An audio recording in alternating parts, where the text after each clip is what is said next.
NIDHI का full form क्या होता है? National initiative for developing and harnessing innovations. Nidhi का फुल फॉर्म क्या होता है? National initiative for developing and harnessing innovations. National initiative for developing and harnessing innovations, Nidhi. NIDHI का फुल फॉर्म क्या होता है? National innovation for developing and harnessing innovations. मैं कुछ कर्व के नाम बताऊंगा, आपको बताना है वो क्या इंडिकेट करता है। लॉरेंस कर्व क्या इंडिकेट करता है? Inequality in distribution of income और वेल्थ। लॉरेंस कर्व जो है ये क्या इंडिकेट करता है? Inequality in distribution of income और वेल्थ। फिलिप्स कर्व ये इंडिकेट करता है इन्फ्लेशन एंड एम्प्लॉयमेंट, इन्फ्लेशन और एम्प्लॉयमेंट।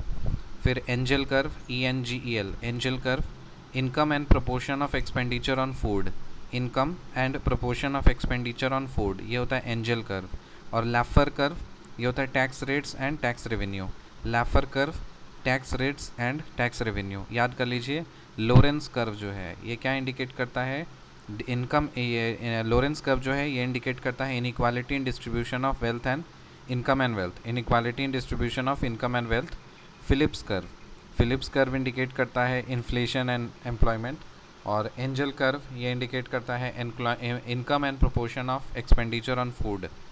एंजल कर्व जो है ये इंडिकेट करता है income and proportion of expenditure on food. और लैफर कर्व ये tax rates and tax revenue, tax rates and tax revenue. फिर department of public enterprises is a part of ministry of finance. ये जो डिपार्टमेंट ऑफ पब्लिक एंटरप्राइजेज है ये किसका part है? कौन से मिनिस्ट्री का? मिनिस्ट्री ऑफ फाइनेंस का। आइडिया ऑफ डेफिसिट फाइनेंसिंग ये किसने दिया था? John Maynard Keynes. Idea of deficit financing किसने दिया था? John Maynard Keynes. Form of money supply most widely used in Indian monetary system, M3।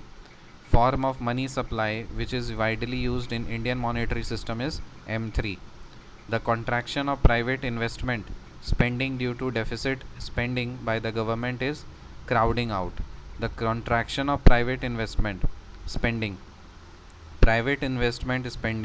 the contraction of private investment spending due to deficit spending by the government is called crowding out. मतलब private investment, private में अगर कम investment हो रहा है, मतलब कम investment कर रहे हैं, तो इसका मतलब हम सिकुड़ा रहे हैं, कॉन्ट्रैक्ट कर रहे हैं। ठीक है, तो contraction of the private investment spending due to deficit spending by the government is called crowding out. फिर the sustained decrease in the general price level is called as deflation.